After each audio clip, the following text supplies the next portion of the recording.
Mesmo sentados, eu quero ler com você Atos 2, 42. E perseveravam na doutrina dos apóstolos e na comunhão, no partir do pão e nas orações.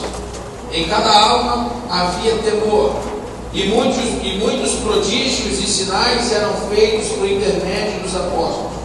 Todos os que creram estavam juntos e tinham tudo em comum. Vendiam suas propriedades e bens, distribuindo o produto entre todos, à medida que alguém tinha necessidade. Diariamente perseveravam unânimes no templo, no partir do pão, de casa em casa, e tomavam as suas refeições com alegria e singeleza de coração, louvando a Deus e contando com a simpatia do povo. Enquanto isso, acrescentava-lhes o Senhor dia a dia os que iam sendo salvos, crendo em Deus e vivendo como se Ele não existisse. Você pode repetir isso? 1, 2, 3 e...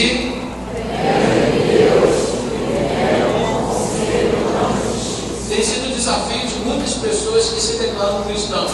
Existe uma nova nomenclatura que batizou essa experiência em cima do cristão, deu o nome de cristãos ateus, o cristão ateu ou ateísmo cristão. Pessoas que com a sua boca professam uma fé em Deus até a partir do cristianismo, mas vivem como se Deus não existisse. E nós já falamos aqui sobre o ateísmo, já falamos aqui um pouco sobre o cristianismo, e vale a pena relembrar e ressaltar que nós não temos nenhuma dificuldade, nós não estamos brigando com os ateus. O ateu não é nosso inimigo, o ateu é uma pessoa amada, querida, que decidiu crer que Deus não existe. Pastor, prova para mim que Deus existe. Não posso, então não tem como crer. Posso falar? Pode. Prova que Ele não existe. Então eles também creem. Era essa a diferença. Então essa série de mensagens não tem nenhum intuito aqui de fomentar e incentivar guerra, briga, nada disso. O que nós queremos é não somente reavaliarmos a nossa vida cristã, para sabermos se realmente aquilo que a gente diz com a boca, as nossas atitudes manifestam diariamente. Existe uma grande crise hoje no ser igreja, no ser cristão, e a proposta de Deus para a sua vida é que o cristianismo chegue em você através de Jesus Cristo, não o cristianismo através da instituição, da religião, mas um cristianismo que lhe traga vida e uma nova vida em Cristo Jesus, e essa vida que explode, esse fogo que está dentro do seu coração, possa incendiar a sua vida, a sua alma, a sua família, para que as suas atitudes possam mostrar e comprovar que o que você canta aqui no domingo tem tudo a ver com o que você faz na segunda, na terça, na quarta, na quinta. O que é ser um cristão ateu? Como não viver uma vida dessa? O que a gente faz? Como que a gente aprende? O que caracteriza um cristão que vive dizendo que crê em Deus, mas a sua vida manifesta como se Ele não existisse? Eu olho para o nascedor da igreja. Nessa noite eu volto a este texto que amo e que tento estudá-lo.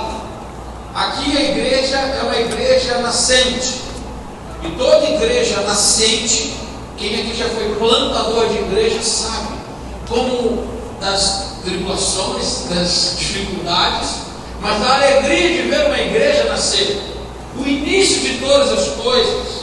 Quando a igreja tem 50 pessoas, 30, e aí você convida para um almoço e está 100%, todo mundo lá, e todo mundo participa, a igreja está nascendo. E quando uma igreja nasce, os problemas geralmente não aparecem.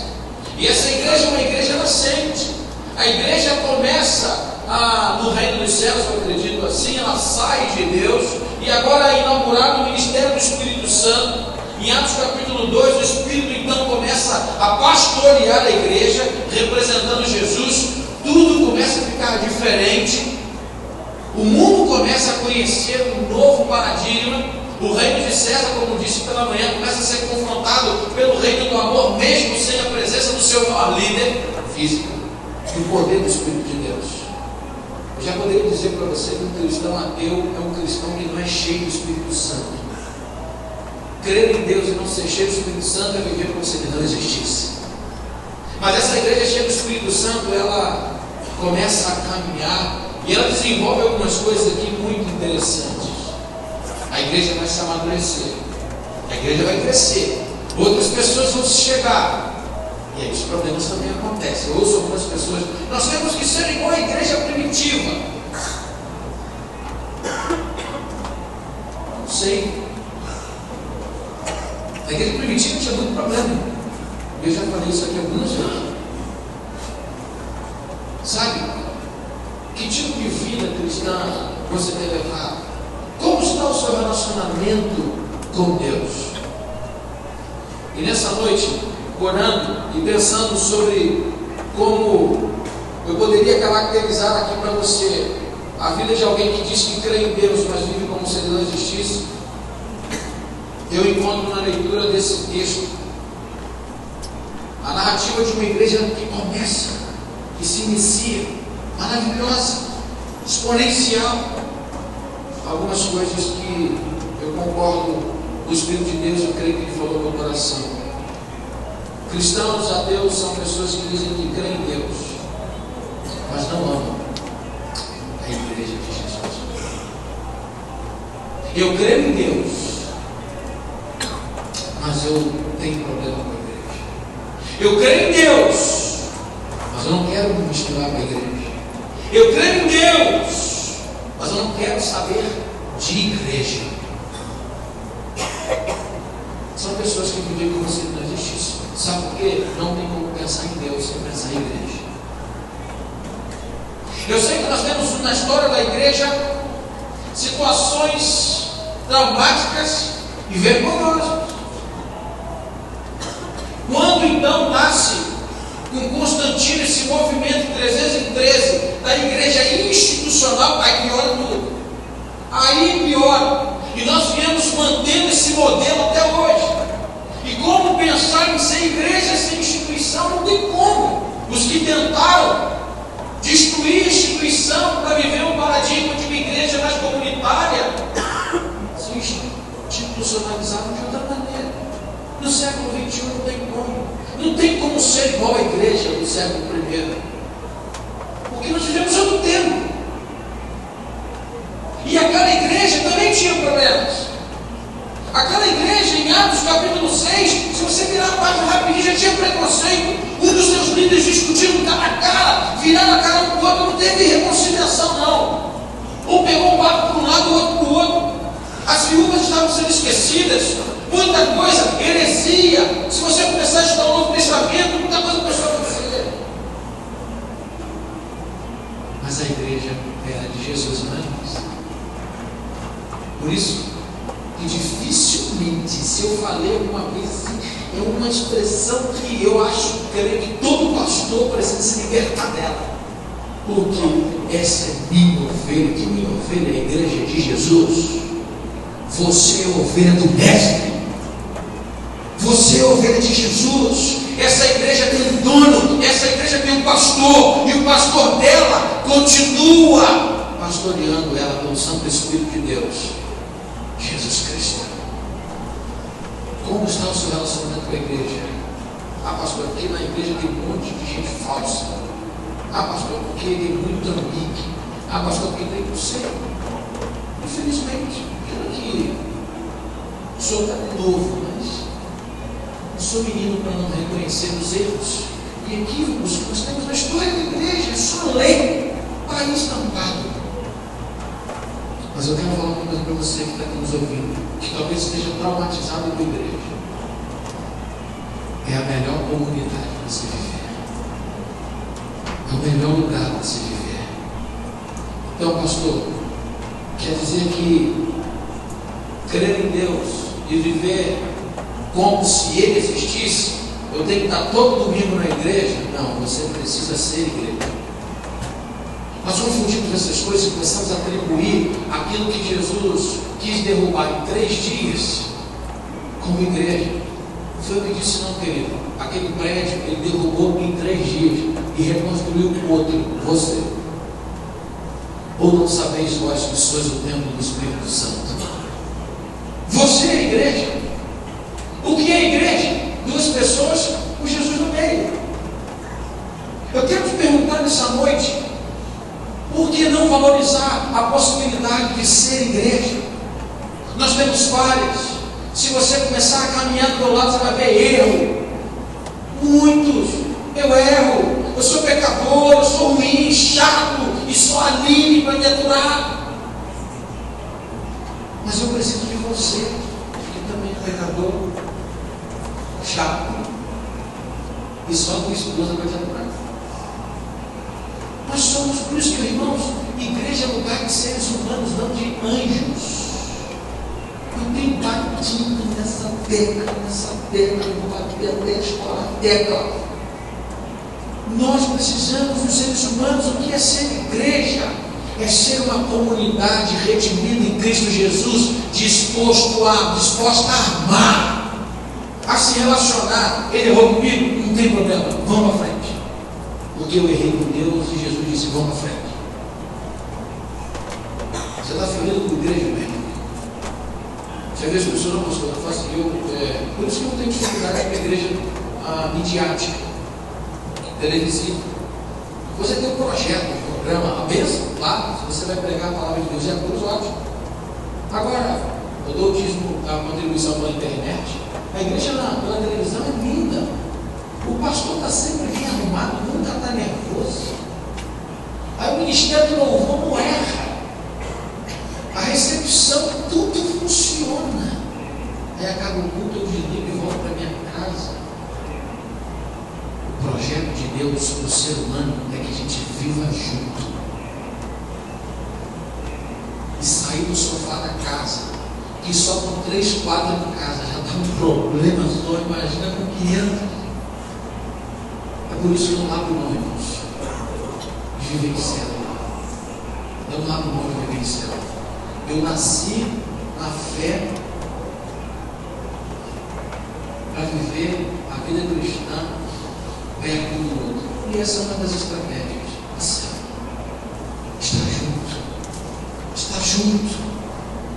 Pastor, eu trabalho muito, não tenho tempo para ir para a célula. Eu também trabalho muito, também não tenho tempo para ir para a célula. Mas toda terça-feira eu estou na minha célula. E o povo da minha célula, eles me amam demais, porque às vezes eu chego com a mesma roupa que eu dei aula no CAT, 8 da manhã. A mesma roupa, não dá tempo. Cansado, suado. Você já trabalhou 14, 15 horas por dia? Eu também. Às vezes o trabalho toma 12 horas por dia. E quando dá 10 para as 8, gente, a célula. E para ajudar, eu ainda sou o líder. Que bênção quando você chega lá e compartilha e convive. Na minha célula, terça-feira agora vai ter Angola Baiana. E eu ouço que nas outras células tem tanta coisa. Isso não é importante, não. Isso não é mais importante, não. O importante é que a gente precisa ser igreja perto da outra igreja. Se abre para se relacionar. Pastor, eu não gosto de célula, não tem problema, não dá um jeito para se relacionar. Pastor, eu nunca vou na célula, não tem problema, mas se abre para se relacionar. Não tem como crer em Deus e não amar a igreja. Davi só derrotou Golias porque ele amava o povo de Deus. Quem teve aqui de manhã quando eu preguei Davi, o anão, essa mensagem eu gostaria que você pudesse assistir, ela está no site da igreja. Davi, o anão. E o anão ali era Golias, né? Porque ele amava o povo de Deus, ele se levantou contra aquele gigante. Nós precisamos amar o povo de Deus, nós precisamos nos amar, nós precisamos ser igreja. O mundo vai reconhecer que nós somos discípulos do Senhor quando nós tivermos amor uns pelos outros. Sabe qual é a melhor maneira de se evangelizar? Sabe qual é a melhor arma do evangelismo? Não é papéis espirituais, ponte da fé, evangelho explosivo, discipulado, nada. É o amor, porque quando a gente ama, a gente reconhece. O mundo reconhece, quando a gente se ama, o mundo reconhece que nós somos discípulos de Cristo. Você ama a igreja? Você tem problema de relacionamento com a igreja? Se livra disso, meu irmão. Vira a página. Eu sei que é difícil, porque eu também já tive problema. Quem é que nunca chorou por causa da igreja?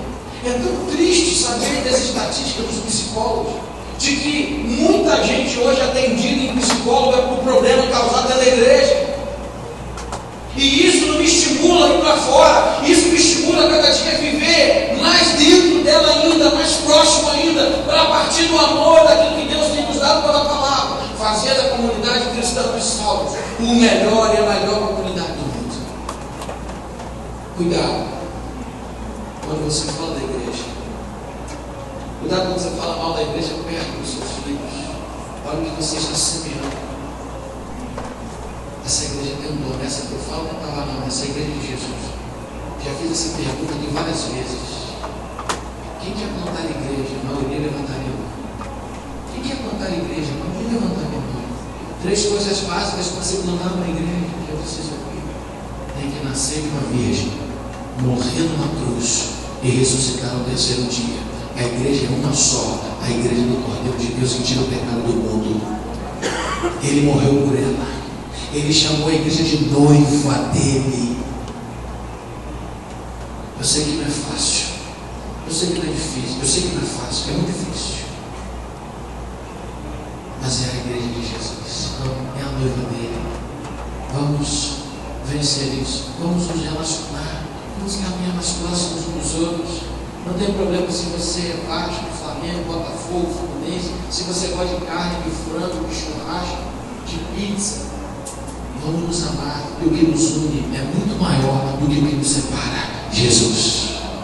O cristão ateu diz que ama a igreja, ama a Deus, crê em Deus, mas não ama a igreja. Em segundo lugar, eu encontro nesse texto uma experiência maravilhosa que ao longo das páginas do Novo Testamento ela se concretiza. Cristão que diz que crê em Deus, mas não se envolve com a expansão do reino. Eu creio em Deus, mas não conta comigo para nada. Eu creio em Deus, eu creio que Deus existe, eu sou cristão. E Jesus veio implantar o reino. Jesus chegou aqui e disse assim: eita, arrependei-vos, porque o reino de Deus chegou. Cristãos que não se envolvem com a implantação do reino. Irmãos, eu sou batista, mas cidadão do reino de Deus, dos céus. A minha visão não é denominacional, é do reino de Jesus, é do reino de Deus. Eu creio que nós viemos aqui não expandir a nossa denominação. Eu creio que nós estamos aqui para expandir o reino de Deus. Agora, como eu amo ser cidadão do reino dos céus com crachá de batista? Gosto disso. A minha identidade, cidadão do reino dos céus. Sou crachá, batista. Nós não somos melhores do que ninguém. Só que nós nos identificamos com a nossa doutrina e dela não abro mão. Não conseguiria ser membro de outra igreja, pastor de outra igreja, então difícil. Eu gosto de pensar como os batistas pensam, de ter a Bíblia como a nossa única regra de fé e prática. Eu espero que ela seja. Mas o reino de Deus é maior.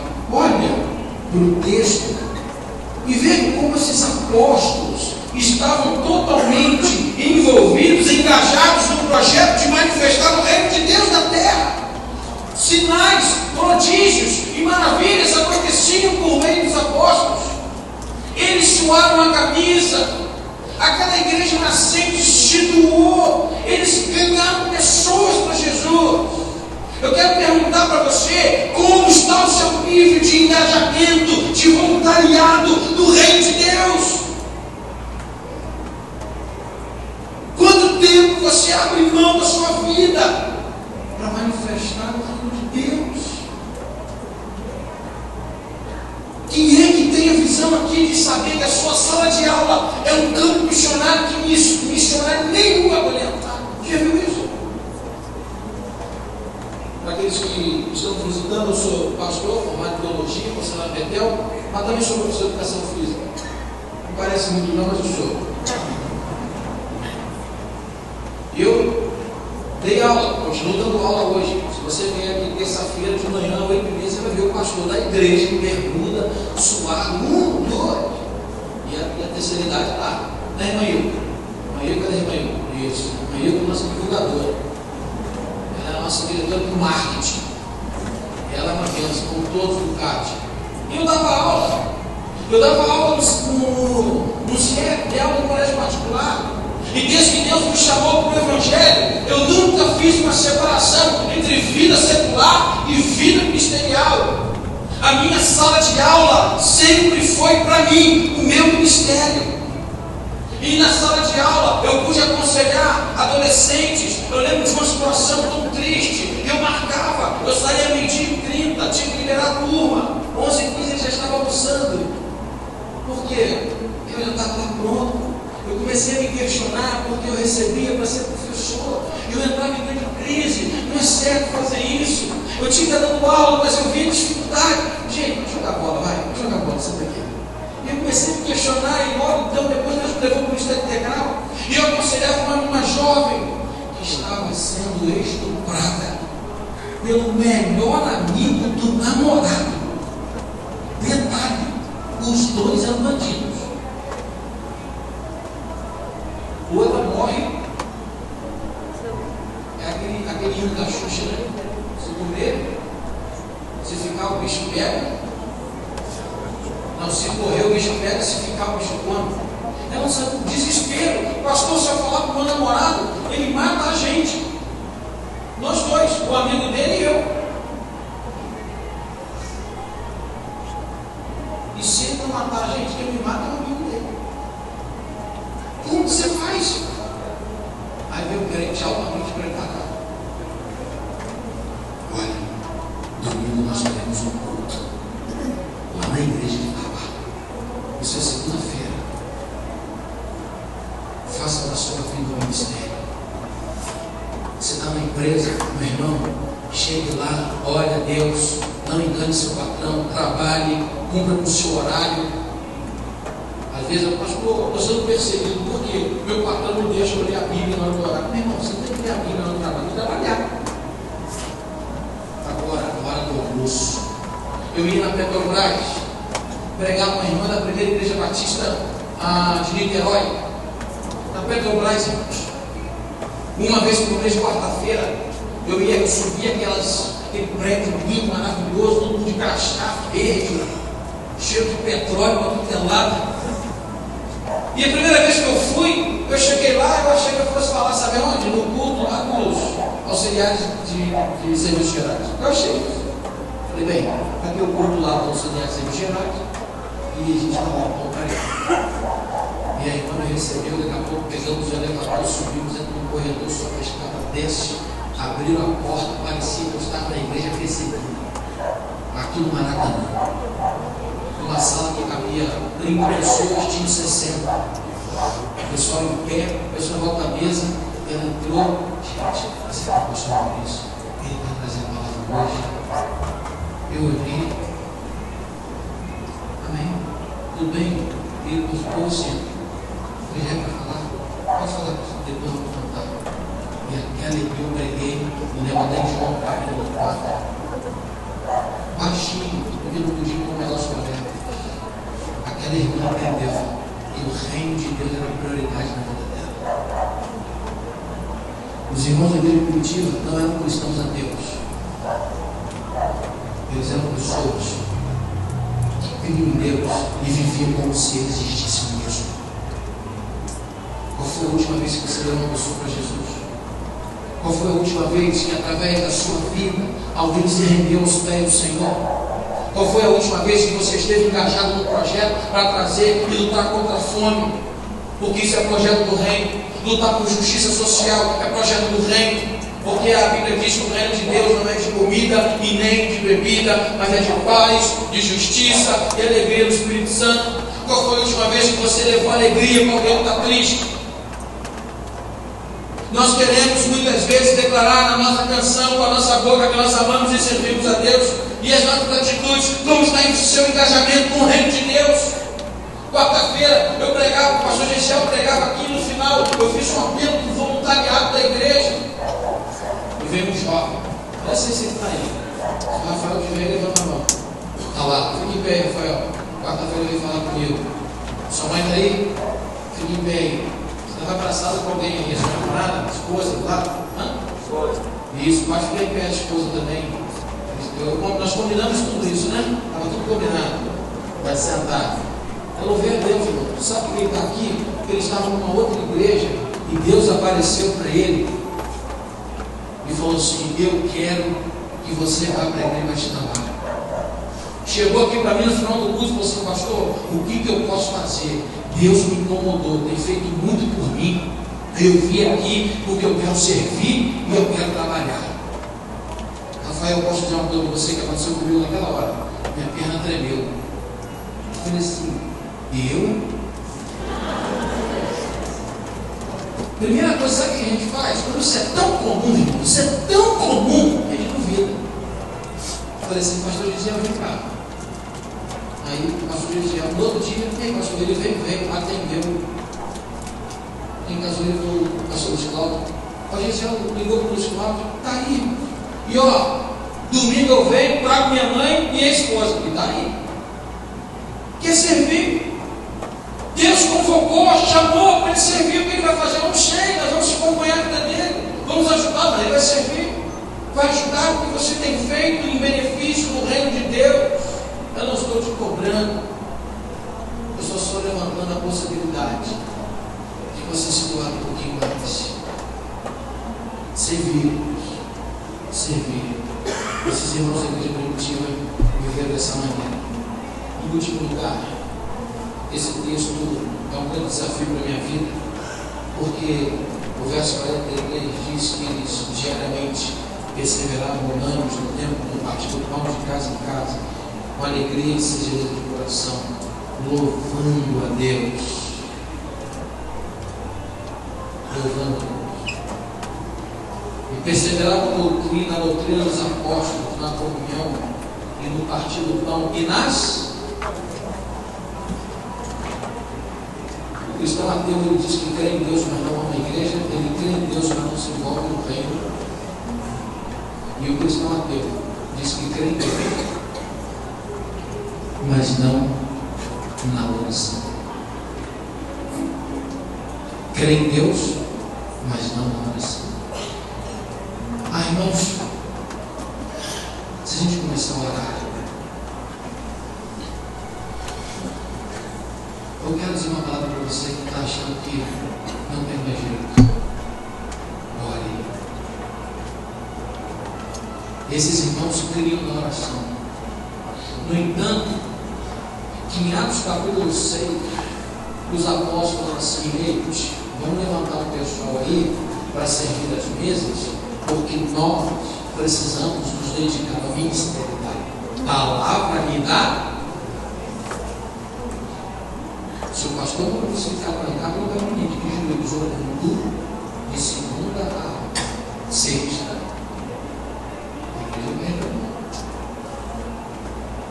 Nós precisamos orar e compartilhar. É uma luta ser pastor, ser crente, não é um direito do século XXI. Você deixou de crer na oração? Deus ouve a nossa oração. Eu creio em Deus, mas eu vou lhe contar uma experiência para finalizar, que sinceramente é quase difícil de acreditar, mas é verdade. Uma igreja nos Estados Unidos tinha o seu templo e a sua sede de frente para um bar, e aquele bar promovia barulho e atrapalhava a vida da igreja. E um dia, aquele pastor disse e convocou aquela igreja: irmãos, vamos orar para que Deus feche esse bar. Vamos orar porque este bar tem levado pessoas ao alcoolismo, que nesse bar aqui tem prostituição, esse bar é um antro de pecado, e esse bar aí atrapalha os cultos da igreja. E eles começaram a orar. Sabe o que aconteceu? Eu não sei se 3 semanas ou 3 meses depois, um grande vendaval começou a se armar. Chuva, e raios. E um raio caiu no bar. E aquele bar, não sei se foi do circuito elétrico, pegou fogo e foi destruído. E o seu dono não tinha dinheiro para recomeçar. E aquele bar foi fechado.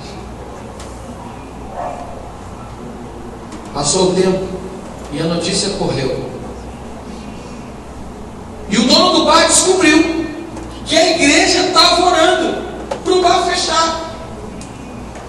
Você sabe o que o dono do bar fez? Entrou na justiça contra a igreja. Vamos entrar contra a igreja do Senhor. E aí ele entrou. Chegou o dia do julgamento.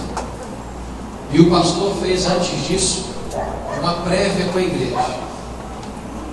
E fez uma pergunta. E armaram lá uma maneira de se defender e de fugir da raia. E naquele momento, naquele instante, o pastor se levantou e disse: pastor, o seu excelência, vossa excelência, nós estamos aqui com um documento para mostrar para você e para o dono do bar. E nós oramos sim para Deus fechar o bar, mas nós não queríamos que um raio caísse lá. E nós estamos com esse documento aqui porque eu fiz uma pergunta para a igreja. Fiz uma pergunta: quem é aquele que de verdade cria que esse bar ia fechar? E ninguém levantou a mão. Nós não tínhamos fé para isso acontecer. Não foi culpa nossa não, porque Deus só atende a oração de fé. E nem eu, pelo pastor, não queria nisso. E aí o juiz no tribunal virou e falou assim: que situação!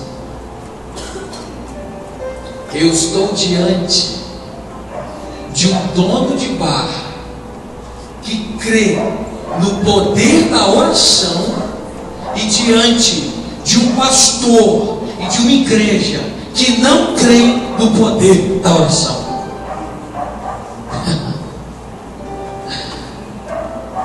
Quando aquele dono do bar ouviu que aquela igreja estava orando por isso, logo ele disse: Deus confia a oração deles. O cristão ateu é aquele que diz que crê em Deus, mas já desistiu de orar, desistiu de crer. E nessa noite eu quero convidar você a voltar a crer no poder da oração. Eu louvo a Deus porque há muitos anos irmãos dessa igreja, ou há décadas, toda quarta-feira de manhã, gente que não desistiu de crer no poder da oração. Eu louvo a Deus porque terça-feira a MCA tem desenvolvido uma grande reunião de oração. Eu louvo a Deus porque toda quarta-feira nós temos orado. E eu não sei como está a sua vida. Você pode até se dizer cristão, mas se você não crê mais que Deus pode mudar essa situação, você precisa se arrepender. E com isso eu não estou dizendo que Deus vai fazer o que você quer, viu? Precisa ter sabedoria. Nem todo mundo vai ficar bom, senão não tinha como conviver. O mundo que a gente reclama de Deus, ele seria inabitável se as respostas fossem sempre sim. Você viu aquele filme do Jim Carrey? Quando ele ficou na posição de Deus e ele começou sim, sim, sim, sim, sim, sim, como ficou o mundo?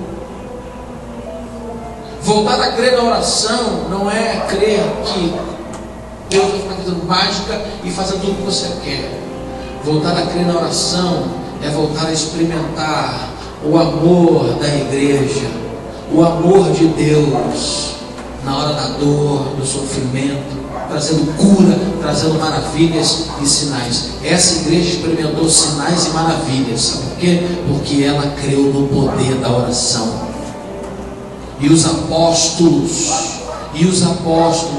operavam sinais e maravilhas no meio do povo. Estevão, cheio do Espírito Santo de fé, orava e os sinais aconteciam no meio do povo. O apóstolo Paulo, Pedro, tanto outros irmãos, a igreja creu. Por que não voltar a crer na oração? Não se comporte como um cristão ateu. Há esperança para você. Como disse aqui André Chevan no domingo pela manhã, tão lindo. A gente pode fugir para o norte, para o sul, para o leste, para o oeste. A guerra. Mas o cristão ainda tem uma saída para o alto. Eu quero dizer para você nessa noite que existe esperança para a sua vida. O cristão ateu se manifesta na prática de uma vida ausente da pessoa de Jesus Cristo. Você já entregou sua vida a Jesus? Você já tomou uma decisão ao lado de Cristo Jesus? Você já se tornou um discípulo de Jesus? O primeiro passo é esse. Você precisa ser um cristão e viver no reino de Deus.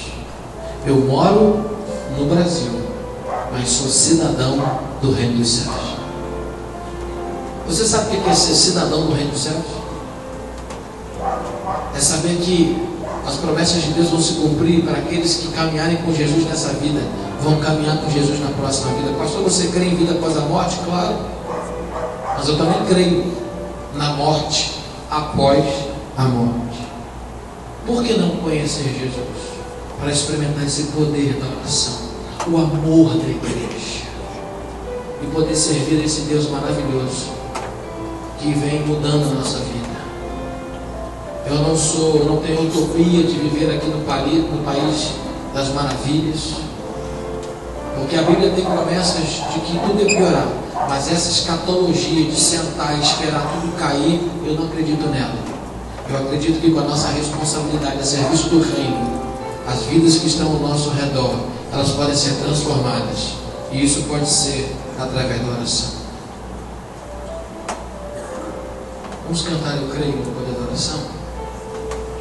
Eu queria cantar com você essa canção e depois eu quero orar de novo, te dar essa oportunidade. Você que está aqui nessa noite, não adianta frequentar a igreja. Pastor, eu sou um cristão que eu frequento a igreja. Você precisa ser igreja. Como é que você se torna igreja? Sendo um discípulo de Jesus. Ele virá buscar os seus discípulos. Vamos cantar Eu Creio no Poder da Oração.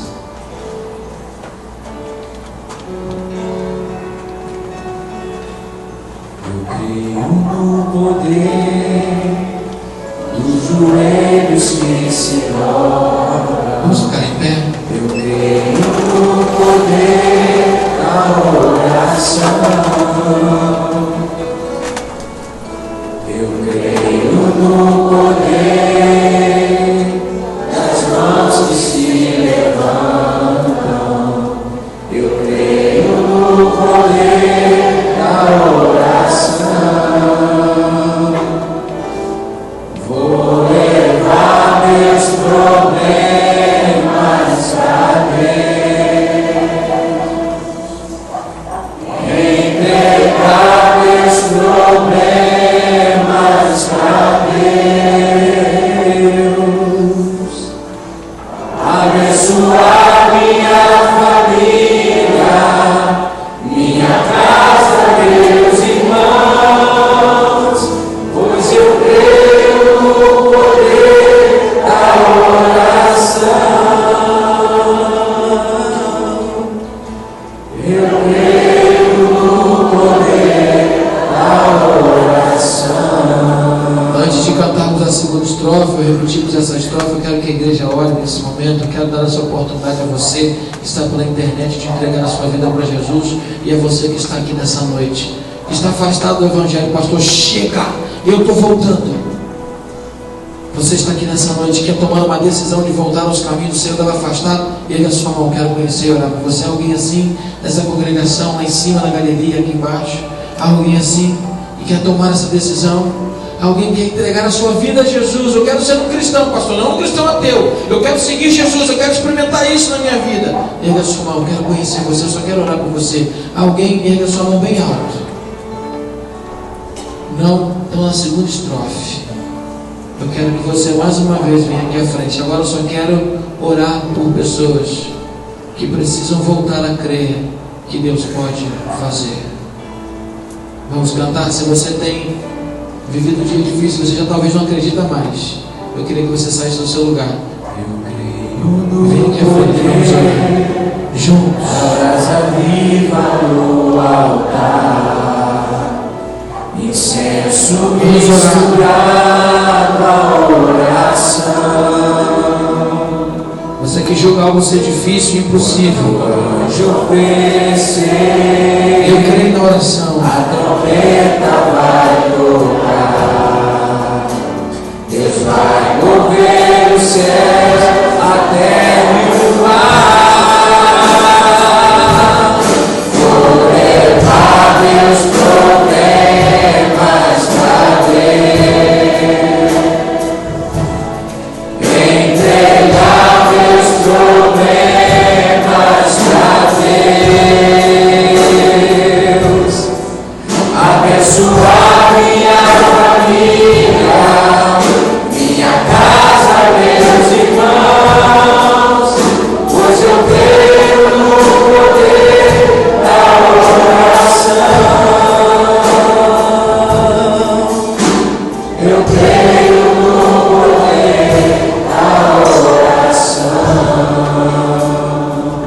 Senhor, toca a minha vida, que diante dos momentos mais difíceis, eu nunca duvide do teu poder. O Senhor conhece a minha incredulidade, tem misericórdia dela.